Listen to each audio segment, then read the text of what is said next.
जिस कौम का ताल्लुक कुरान से टूट जाए वो तादाद में कितनी ही बड़ी हो, असर में खोखली होती है। जो शख्स आखिरत को भूल जाता है वो दुनिया में भी सुकून हासिल नहीं कर पाता, चाहे सब कुछ पाले। ईमान आजमाइश मांगता है, कुर्बानी मांगता है और सबसे बढ़कर नफ्स के खिलाफ खड़ा होने का हौसला मांगता है। दुनिया की मोहब्बत दिल में बैठ जाए तो हक बात कानों से टकराकर वापस लौट जाती है। कुरान इंसान को ख्वाब नहीं दिखाता बल्कि जिम्मेदारी का एहसास दिलाता है जो नींदें हराम कर देता है। अल्लाह के दीन का काम सहूलत नहीं मांगता, ये तो पूरा इंसान मांग लेता है वक्त समेत। जो शख्स मौत को याद रखता है वो जिंदगी को संजीदगी से जीता है, खेल तमाशा नहीं बनाता। असल इनकलाब नारों से नहीं आता, इनकलाब इंसान के अंदर से उठता है जब वो बदलने पर आमादा। कुरान का पैगाम फर्द को झंझोड़ता है, कौम को जगाता है और तारीख का रुख बदलने की ताकत रखता है। जब दिल दुनिया में अटक जाए तो इबादत बोझ लगती है और जब दिल अल्लाह में लग जाए तो आसान। ईमान का तकाजा है कि इंसान हक पहचाने ही नहीं बल्कि उसके लिए नुकसान उठाने को तैयार हो। इस्लाम हमें वक्ती जज्बात नहीं बल्कि मुस्तकिल किरदार अता करता है जो हर दौर में पहचाना जाता है। कुरान से दूरी सिर्फ इल्मी नुकसान नहीं बल्कि रूहानी मौत के मुतरादिफ है जिसका एहसास देर से होता है। जो नौजवान कुरान से जुड़ जाए वो जमाने के फितनों के सामने दीवार बन जाता है, कमजोर शाख नहीं। हक का रास्ता हमेशा मुश्किल रहा है क्योंकि इस पर चलने वाले कम और मुखालफत करने वाले ज्यादा होते हैं। ईमान वाला शख्स हालात का रोना नहीं रोता बल्कि हालात का रुख बदलने की कोशिश करता है।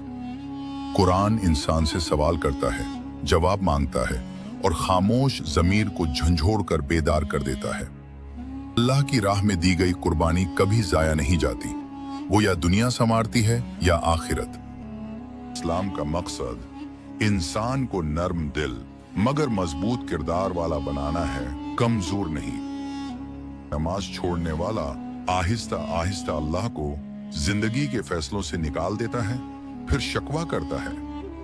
कुरान से ताल्लुक मजबूत हो तो मुसलमान किसी फिक्री गुलामी में मुब्तला नहीं हो सकता। ईमान सिर्फ मान लेने का नाम नहीं बल्कि मान कर खड़े हो जाने का नाम है। कुरान हमें ये नहीं सिखाता कि हालात जैसे हैं कबूल करो, बल्कि ये सिखाता है बदलना कैसे है। दुनिया की कामयाबी शोर मचाती है मगर आखिरत की कामयाबी खामोशी से नसीब होती है। कुरान का पैगाम वक्ती इस्लाह नहीं बल्कि नस्लों की तामीर का मंसूबा है। अल्लाह से ताल्लुक मजबूत हो तो दुनिया की ठोकरें इंसान को तोड़ती नहीं, निखार देती हैं।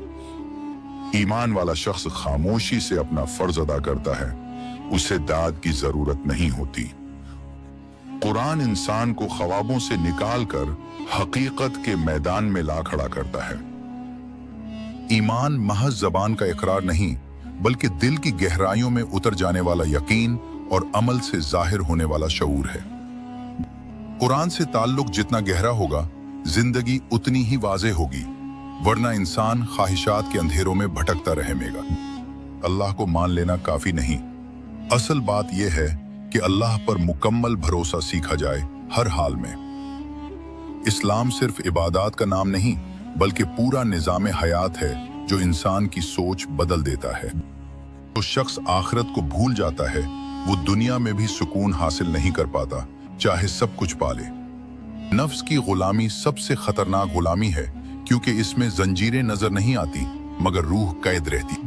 कुरान को समझकर पढ़ने वाला कभी मायूस नहीं होता क्योंकि ये किताब उम्मीद को जिंदा रखती है। असल कामयाबी ये नहीं कि लोग आपको पहचाने बल्कि ये है कि अल्लाह आपको अपना मान ले। नमाज इंसान को वक्ती सुकून नहीं बल्कि मुसलसल मजबूती अता करती है जो गुनाहों के मुकाबिल खड़ी रहती है।